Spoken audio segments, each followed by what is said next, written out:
Welcome to Our Girl Relationships. On this channel, we talk about problems people face in their day-to-day lives. Let's start with the video. I am a working woman married for 2 years, and I live with my husband, but life was never this peaceful because my nosy sister-in-law could not see people happy and content, so she is always up to some drama. Me, F31, and my husband, M32, have been together since college and got married 2 years ago. After getting married, I moved to my husband's house where we both lived with my father-in-law and sister-in-law, F27. From the very beginning, this duo wanted to take hold of everything, even our minor choices. My father-in-law would dictate what was going to be prepared for dinner, would throw a drama if anything went against his will, and his daughter was no less. My husband's mom died when he was very young, and his sister was a toddler. So he is very attached to his sister and could not say no to her. He has taken care of her like a parent and treats her like a princess, but she has grown into a queen, a wicked queen. When I shifted in with them, I was told the rules to be followed if I wanted to live in that house. You will not believe me, but me and my husband, were not allowed to get outside as we all had to gather for dinner, and that was a rule. We could not go out for a drive or an outing alone as my father-in-law and sister-in-law would accompany us. They would take turns to sit on the passenger seat, but I was assigned to the back seat. Then, some other day, my sister-in-law would pretend to be sad and upset and sleep in our room, which was awkward as hell. I told my husband that it was not the way and she was not a kid anymore. I literally was suffocated in that house. I used to talk about the situation with my husband, and he would not attentively respond. I had no idea that his family was so toxic. Well, my husband was not ready to take any step, as he loved his family so much, and I was scared that if this situation was prolonged, I would have to step out of the marriage. But a miracle occurred, and my husband got transferred to the capital. He was also getting extra stipends, so it was an offer worth giving a go. I thanked God and left that hell with my husband to shift to the capital. We rented a house there and started our personal happy life. I was hired for an online job, and life could not get any better. Even then, my sister-in-law did not stop interfering in our lives. She would call my husband for hours and hours and ask about every minor detail of the day. She would sometimes call late at night and pretend like she was sad and needed someone to talk to. Even being miles away, she was playing her role well. She would send a list of things and ask my husband to buy and parcel them for her. She is educated but not working. She takes pocket money from my father-in-law every month, but would still not choose to leave us alone. I tried to talk to my husband about this, but he replied that he was already away from her and could not say no to her. A couple of months passed, and our peace of mind was again at stake. My father-in-law called my husband and told him that my sister-in-law wanted to take admission in masters, and so she had to move to the capital and live with us. I was very worried because I came out of that hellhole with great difficulty, and now I could not let her ruin my home. I talked to my husband and told him that it was a big responsibility, and why didn't she just take admission in the local university? Also, the universities in the capital are very expensive. He talked to my father-in-law, and he said that she had this chance to study in the capital only because we were here, and why do we want to deprive her of this chance? My husband agreed, and in no time, that wicked queen was here. In no time at all, she took control of the whole house and started dictating directions. She said that she was the one who would look after the kitchen and decide what should be cooked. She kept on asking about every little detail and also used our bedroom whenever she was sad. Things were getting totally out of hand, and now I had to speak for myself. So yesterday, I confronted her and told her that she did not belong here and has to leave ASAP. She acted shocked and asked what she had done. I told her that she could not stay here as this was my house, and if she wanted to study in the capital, she can arrange a hostel room for herself. She started crying and said that she will tell everything to my husband. When my husband arrived, she told everything and that too, with added spices. My husband got furious and asked what I meant by that. I explained everything and told her that she had to go or I'll leave the house. My sister-in-law fainted and my husband had to take her to the hospital. We have not talked since yesterday. My sister-in-law called my father-in-law and delivered every detail while portraying me as a wicked one. I expected all these consequences and was ready to face them. My father-in-law argued with my husband and asked him to teach me some manners. My husband talked to me and I told him that the matter was non-negotiable and he had to choose between me or his sister. I explained every reason and told him that if he did not decide on anything, I will have to walk out of this marriage. He says that his sister is his responsibility and she has always looked at him as her superhero, so he could not simply kick her out. I told him that he can arrange a hostel room for her and maybe help her from time to time, but letting her stay here was impossible and could not be accepted. My father-in-law asked why his daughter would live anywhere else when her brother was living in the city. This whole drama has got on my nerves, and I cannot take any more of this. I am stubborn with my decision and would not bow down. This monarchy of my father-in-law and sister-in-law has to end. How can they control someone to that extent? And my husband is also obliged to say yes to their every nonsense, but I am not. I am an independent woman and can easily move out, so my husband has a sufficient amount of pressure from my side. Let's see what happens. On the other hand, my sister-in-law is trying everything she can to stay here. She told my brother that she has never lived alone and has no experience dealing with daily life by herself. She has cried several times and tried to manipulate my husband. I'll keep you guys updated. So, my father-in-law arrived here and created a whole new drama. He threatened my husband that if my sister-in-law had to move out, my husband will not be able to keep in contact with his family because they will disown them. I was very worried as I knew my husband would choose his family and I will have to take a bold step. But to my surprise, my husband got furious and told his family that there was nothing wrong with us claiming our privacy and personal space, as we were working hard for it and deserved it well. He also told them that my sister-in-law was living rent-free and still could not mind her boundaries, so she had to go arrange a place for herself. My husband told his dad that it will not be difficult to adjust to a hostel, as most of the students live in hostels, and not everyone has a family to move in with in such big cities. My sister-in-law acted sick for the next 2 days, but my husband refused her and did not let her sleep in our bedroom. I was so glad that at last my husband took action and was thinking both ways. Soon, my husband applied for a hostel room, found a suitable one, and booked it. My sister-in-law cried crocodile tears and vented while she was leaving with her luggage. My father-in-law returned but was not at all happy. My husband told my sister-in-law that she could visit on weekends, to which she replied that she did not want to see our faces even. Not the a-hole. The OP should have taken a stand a long time ago, so that things would not have reached this level. She could not even have private time with her husband. I can understand how her communication with her husband would have been affected, as her in-laws were always around them and tried to control every minute.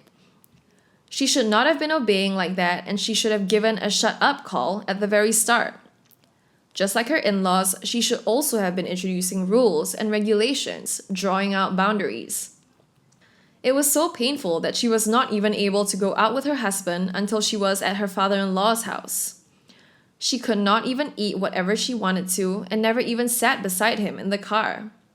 It feels like her married life started after she moved out. She only started to live her life when her sister-in-law invaded again and could not be stopped. I am glad that her husband at last took a stand and put everyone in their place. Also, OP's in-laws sucked to the next level and could not be accepted at any cost. I hope she lives an easy life now. Not the a-hole. I am proud of OP, as she took a stand for herself when not even her husband was ready to listen to her. She single-handedly took charge of the situation and kicked that wicked queen out. But I do not know why she seemed a bit too strict with her in-laws. I understand that she was pissed and done with the situation, but she still could have handled the situation being a bit less harsh. She told her sister-in-law immediately to leave, in her face, but she could have convinced her husband first and allowed him to talk to his sister. She was also very disrespectful towards her father-in-law. Understandably, he was used to invading their privacy from the start, but still, he deserved respect as he was her husband's dad. He specially arrived at their house to talk about the things and sort them out, but the couple was not ready to listen to that old man. Whatever the situation was, the father-in-law should have been respected. I also feel bad for the husband, as he was very attached to his family and had to choose between his family and his wife. I wish the situation was easier for him and he was not forced to settle things like that. But it's also very clear that the situation would not have been decided if the husband did not play his part. Next story. My friend recently had a baby.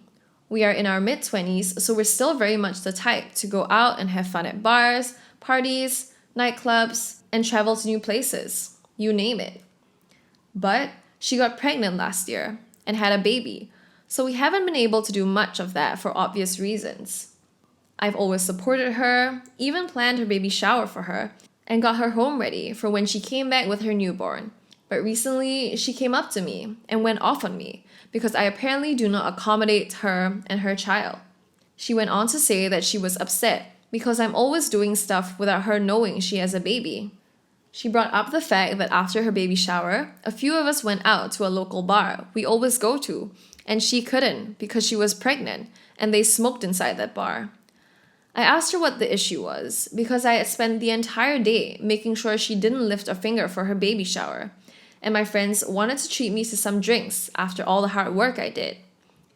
It was after we had cleaned up for her baby shower, and she was even complaining about how tired she was. She then said that I always want to go out to places that aren't child-friendly, and that wasn't fair to her because she deserves to hang out with her friends too, but she actually does hang out with us all the time. Every few weeks, our friend group does a barbecue where she can bring the baby around us and hang out with us. We even visit her on separate occasions just to spend time with her or invite her out to lunch. A few weeks ago, we all went to an adults-only casino cruise and she was super upset that she couldn't go and kept asking why we couldn't go to a place like a family resort where she could bring her kid. We are all heavy drinkers when we party. When we want to party, we really, really party. And there's no place to bring a 6-month-old baby, no matter where we end up going. We just want to have fun and not worry that little Billy has to have a diaper change and the music is too loud or vulgar. She got very upset that a few of us went to a new bar they opened up in our downtown district after work, and she couldn't make it because of the baby. We did invite her in case she could spare a few hours, but that didn't happen. She said that we were purposely excluding her. She even said that we were purposefully excluding her. To that, I simply replied, "I'm sorry you're feeling that way, but we're a bunch of single 20-something-year-old people working 10 hours a day, 40 to 70 hours a week, and wanted to have a drink or two. We didn't choose to have a kid with you, and therefore we don't have to always worry about accommodating you. You had a baby, and life changed for you. I have no issue making more time for you, but I'm not going to stop going to some of my favorite places with some of my favorite people whenever I want to, and because you have other responsibilities now." She got very, very angry and hung up on me. So I want to know if I'm the a-hole for not always accommodating my friend. Not the a-hole. She had the kid, and having kids comes with adult responsibilities and giving up the party life in this stage of her child's life. You said you've all been accommodating and do invite her to child-friendly things, which is a compromise. It's not fair or reasonable for you all to drop your fun time plans because she became a parent. Jesus Christ, if she wants to go that badly, she can get a sitter. I'm a mom to a 3-year-old and I would never behave like this. Being a mom means you can't go to absolutely everything, and it also means that you can't force your friends to stop having fun because you had a kid. That's ridiculous. Not the a-hole. Next story. My 31F, dear brother, 26M, decided to propose to his girlfriend a few weeks ago. We went ring shopping together, and he picked a ring he thought she'd like. After all, we picked a classic piece, and you can never go wrong with a classic piece. He proposed, and all was well. That was until I saw them again 2 days ago, after their proposal, and I noticed my brother's fiancée had a different ring than the one we picked. I, of course, asked, and she shamelessly admitted that she didn't like the original ring, so they went and got it changed for another one that she liked better.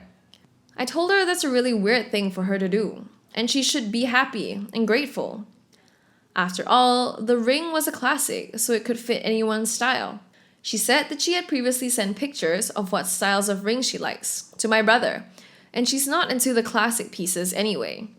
And she was disappointed about how my brother ignored her own taste and opinion and got something that she was clearly not into, and that after all of that, they agreed to go change the ring. I asked for the price of the new ring, and apparently it was the same price as the original one. But I doubt that. This ring looked way more expensive. And it was not even a classic diamond like the first one, but instead a huge emerald stone, which would not fit on many occasions. I told my brother that if I were him, I'd call off the engagement and have a serious talk with my partner, because what his fiancée did is unacceptable behavior. My brother said I'm being rude and how I should mind my own business because he's fine with his fiancée's choice of changing the ring. He also said that he's the one at fault for getting the other ring, so I better stop acting like an a-hole. I insisted that this is very rude and ungrateful for someone to do, and that she should be happy she at least got a proposal and a ring. My brother and his fiancée both got mad at me and now think I'm an a-hole for implying such a thing. Am I the a-hole? You're the a-hole. She didn't demand a pricier ring or say your brother didn't spend enough for her. That would be ungrateful. It's super common for people to want their future fiancés to see what rings they like in advance so they know what to get. You and your brother disregarded what your future sister-in-law wanted, and now you're upset because she doesn't agree with your choice for her ring. Imagine if you got engaged and someone gave you a ring with a big emerald in it, something you admittedly do not like. Would you not talk to your fiancé about exchanging it for something that speaks more to you? It's her ring, not yours. You're the a-hole. It sounds like you chose a ring you liked, and you're taking her disliking your favorite engagement ring personally. The first thing I would do if my brother asked me to go engagement ring shopping with him would be to ask, do you know what she likes? Has she ever said anything about an engagement ring or style? What's her favorite ring, and do you have a picture?